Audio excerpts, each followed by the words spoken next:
A depressão de 29 rivalizava naturalmente dois sistemas, o sistema capitalista e o sistema que se autodenominava socialista. A despeito de suas limitações, era um adversário formidável para o sistema capitalista. A Grande Depressão de 2007 e 2008 é uma Grande Depressão que não encontra aparentemente um sistema rivalizando. A integração capitalista da China ao sistema e a possibilidade de que ela, em alguma medida, ajude na recuperação capitalista é muito mais do que uma ironia da história. É a demonstração da natureza do regime chinês, do nacionalismo chinês e do controle estatal e partidário que se exerce na China, que também certamente sofrerá os seus abalos.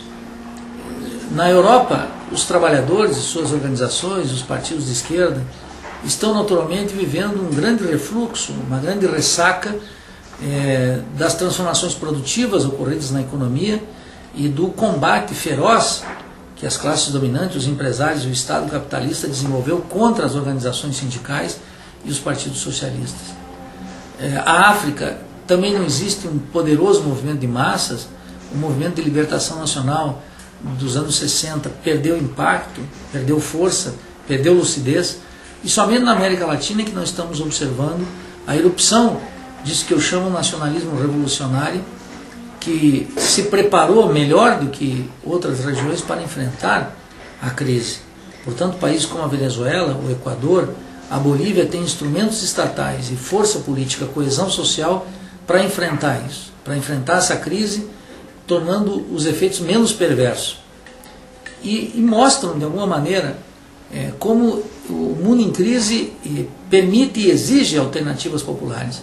A América Latina, portanto, que já foi, durante a época neoliberal, um protagonista da história mundial, rompendo com aquele consenso imposto pela força do capital, encontra agora uma segunda oportunidade, o enfrentamento da crise global a partir de países da periferia latino-americana que estão propondo há mais tempo saídas populares, o que significa transformação radical e profunda do Estado latino-americano, um Estado que tem que ter maior controle popular.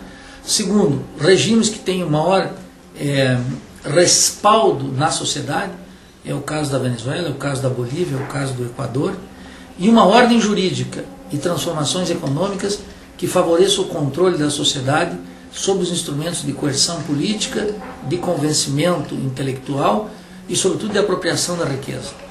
Então, na América Latina, nós vamos viver agora uma fase também muito importante de protagonismo do que nós chamamos genericamente bolivarianismo ou do nacionalismo revolucionário, que, insisto, vou sublinhar sempre, não é o mesmo na Venezuela, no Equador, na Bolívia, e não será o mesmo em outros países. São revoluções nacionais importantíssimas no mundo em transformação, que a América Latina contribui para que essa transformação atenda os interesses das maiorias, atenda os interesses populares e atenda os interesses nacionais. O senhor arriscaria algum prognóstico em nível de Brasil, considerando o baixo índice de mobilização dos sindicatos, dos movimentos sociais hoje no nosso país? A crise vai tirar os trabalhadores da apatia. A crise vai remover a paralisia intelectual que afetou universitários, que afetou os sindicatos, que afetou os partidos políticos. A crise está exigindo uma resposta mais criativa.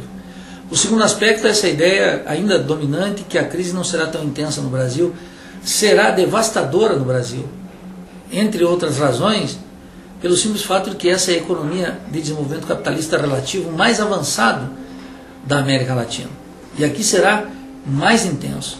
E aqui nós também teremos espaço social para rever profundamente aquele modelo econômico aplicado em 94, que contou com o respaldo de gregos e troianos, que é o Plano Real, que definitivamente esgotou, de uma economia voltada para o exterior, uma economia exportadora e baseada, sobretudo, na contenção do consumo interno, quer dizer, baseada na superexploração dos trabalhadores. Esse modelo está esgotado, a elite brasileira está assaltando o Estado através de uma captura do BNDES para interesses que não são da maioria da população, com a disponibilização de 35 bilhões das reservas que o Banco Central possui para pagar o endividamento das empresas brasileiras no mercado internacional e nos mercados que desapareceram dado o protecionismo dos países centrais. Portanto, é hora da imaginação política, econômica aqui romper definitivamente com essa ideia da dependência, do subdesenvolvimento, criar um mercado interno de massas, e para isso será necessário naturalmente novas lideranças políticas, novas forças políticas, que o dinamismo da crise irá inexoravelmente criar. Portanto, não temos que nos desesperar, devemos manter a lucidez, a análise, o acompanhamento da situação e um compromisso militante para que as maiorias tenham efetivamente esse protagonismo que perderam no Brasil nos últimos anos. O socialismo ainda é uma alternativa? O socialismo é a única alternativa ao capitalismo. O capitalismo, no momento de crise, está mostrando exatamente a irracionalidade do sistema. Como é possível que trilhões da riqueza pública sejam drenados para os bancos e para os grandes capitalistas?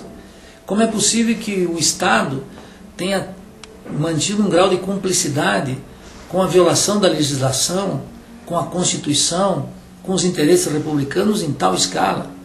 Como é possível que possamos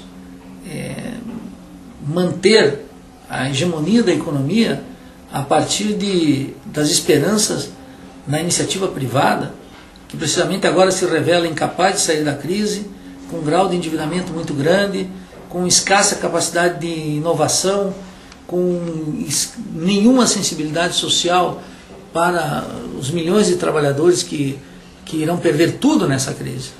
Portanto, o sistema, quando mostra a sua irracionalidade completa, revela também a necessidade de uma alternativa racional em que a riqueza produzida seja administrada por aqueles mesmos que geram essa riqueza.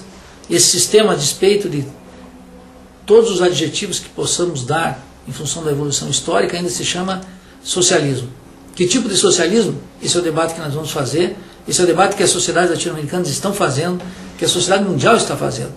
E nós temos agora a grata condição de que aprendemos com aqueles regimes que se auto-identificaram como socialistas e que cometeram erros e atrocidades e irracionalismos também muito grandes. É a partir dessa experiência que nós estamos autorizados a discutir o socialismo como uma alternativa para o século XXI. E é um debate aberto, intelectuais, trabalhadores, presidentes, pequenos e médios empresários, todos vão discutir qual é o seu perfil, qual é o caminho para chegar a essa conquista histórica. Mas, sem dúvida, o socialismo agora tem um espaço social para ser discutido como uma alternativa racional à irracionalidade do sistema capitalista.